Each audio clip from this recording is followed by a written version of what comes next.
আমাৰ অসমত আপোনালোকে জানে যে 9,35,682 জন ব্যক্তিৰ আধাৰ কাৰ্ড ভাৰত চৰকাৰে যদিও বায়োমেট্ৰিক সংগ্ৰহ কৰিছিলে কিন্তু আধাৰ কাৰ্ডসমূহ বিতৰণ কৰাটো বন্ধ কৰি ৰাখিছিলে।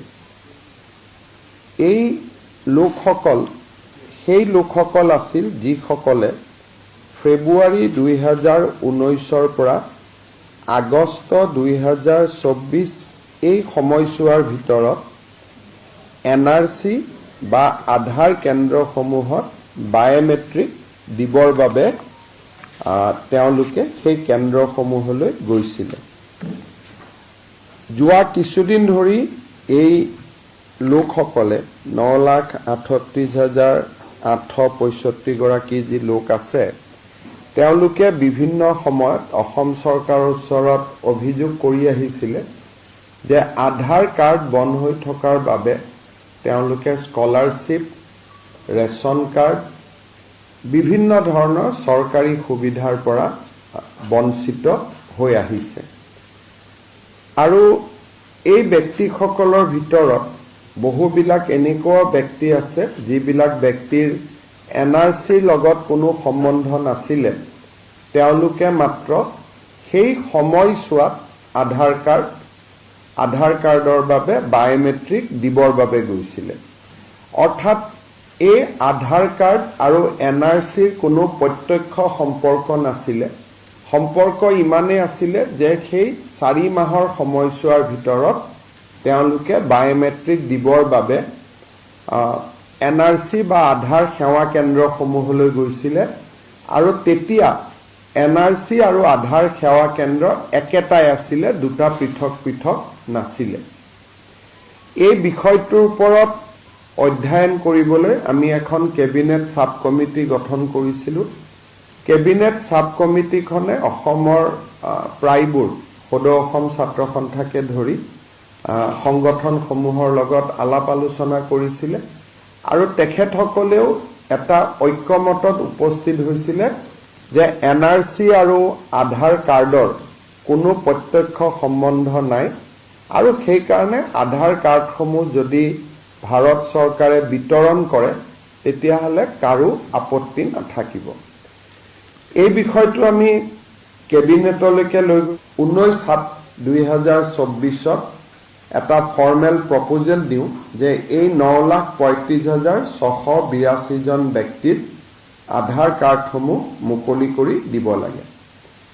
আমি দিয়া পত্ৰখনৰ ওপৰত ভাৰত চৰকাৰে চলিচিটৰ জেনেৰেল অৱ ইণ্ডিয়াৰ পৰামৰ্শ লয় আৰু যোৱাকালি 27/8/2024 তাৰিখে ভাৰত চৰকাৰে UDI যি আমাৰ আধাৰ কাৰ্ডৰ যিটো অথৰিটি, ইউনিক আইডেণ্টিটি যিটো অথৰিটি আছে, তেওঁলোকক নিৰ্দেশ দিছে যে অসমৰ বন্ধ হৈ থকা আধাৰ কাৰ্ডসমূহ মুকলি কৰি দিব লাগে আৰু যাৰ আধাৰ কাৰ্ডৰ যোন যোগ্য ব্যক্তি যাৰ পৰা আমি বায়োমেট্ৰিক সেই সময়ত লৈছিলোঁ, এই 9,35,682 গৰাকী ব্যক্তিক আধাৰ কাৰ্ডসমূহ উভতাই দিব লাগে আৰু তেওঁলোকক আধাৰ কাৰ্ড লোৱাত যি বাধা আছিল সেই বাধা ভাৰত চৰকাৰে আনুষ্ঠানিকভাৱে প্ৰত্যাহাৰ কৰিছে। ইয়াৰ ফলত এতিয়া অসমত এই এটা বহুদিনৰ যিটো এটা ইছ্যু পুঞ্জীভূত হৈ আছিলে 9,35,682 গৰাকী ব্যক্তিৰ তেওঁলোকৰ আধাৰ কাৰ্ড পোৱা পথ প্ৰশস্ত হ'ল আৰু মই ভাবোঁ যে অহা 15 দিন এমাহৰ পৰা ভিতৰৰ পৰা তেওঁলোকে নিজৰ নিজৰ আধাৰ কেন্দ্ৰত গৈ আধাৰসমূহ সংগ্ৰহ কৰিব পাৰিব য'ত য'ত তেওঁলোকে বায়োমেট্ৰিক্স দিছিলে, বা UDI কৰ্তৃপক্ষই বেলেগ ব্যৱস্থাও কৰিব পাৰে যে তেওঁলোকে ক'ত গৈ আধাৰ কাৰ্ডখিনি সংগ্ৰহ কৰি লাগিব। কিন্তু ভাৰত চৰকাৰে ইতিমধ্যে যিহেতু আগৰ যিটো নিষেধাজ্ঞা সেইটো তেওঁলোকে প্ৰত্যাহাৰ কৰিছে আৰু এতিয়া আধাৰ কাৰ্ড পোৱাৰ পথ সকলোৰে প্ৰশস্ত হ'ল। এটা বহুদিনীয়া এটা যিটো ইস্যু আছিলে সেইটো আনুষ্ঠানিকভাৱে ৰিজলভ হ'ল বুলি মই আশা কৰিছোঁ। কেন্দ্ৰীয় গৃহমন্ত্ৰী ডাঙৰীয়াক এই বিষয়টো লৈ মই ব্যক্তিগতভাৱে সাক্ষাৎ কৰি মানুহখিনিৰ কথা বুজাইছিলোঁ আৰু তেখেতেও বিশেষকৈ গোটেই বস্তুখিনি বুজি তেখেতে নিজে অনুমোদন দিয়ে যে আধাৰ কাৰ্ডসমূহ মানুহক ঘূৰাই দিব লাগে। মই কেন্দ্ৰীয় গৃহমন্ত্ৰী অমিত শ্বাহ ডাঙৰীয়াকো আনুষ্ঠানিকভাৱে অসম চৰকাৰৰ হৈ ধন্যবাদ জনাইছোঁ যে বিষয়টো এটা নিষ্পত্তি হোৱা বাবে। এই কথাটো ক'বৰ কাৰণে আপোনালোকক মই মাতিছিলোঁ আৰু ভাৰত চৰকাৰৰ যিখন অফিচ মেমৰেণ্ডাম তাৰ কপি এটা আপোনালোকক আমি দি দিম যাতে আপোনালোকে এই মেমৰেণ্ডামখন বহল প্ৰচাৰ কৰিব পাৰে।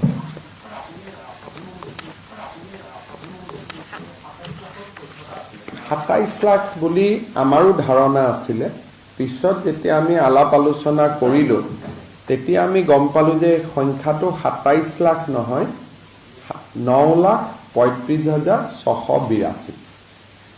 আমাৰো প্ৰথমতেতো আমি ধাৰণাৰ ওপৰতে চলি আছিলোঁ। যেতিয়া ভাল কৰি আলাপ আলোচনা হ'ল তেতিয়া ইউনিক আইডেণ্টিটি অথৰিটি আমাক ক'লে যে আমি ২৭ লাখ জব্দ কৰি ৰখা নাই, আমি ৯,৩৫,০০০হে জব্দ কৰি ৰাখিছোঁ। গতিকে সংখ্যাটো ৯,৩৫,৬৮২।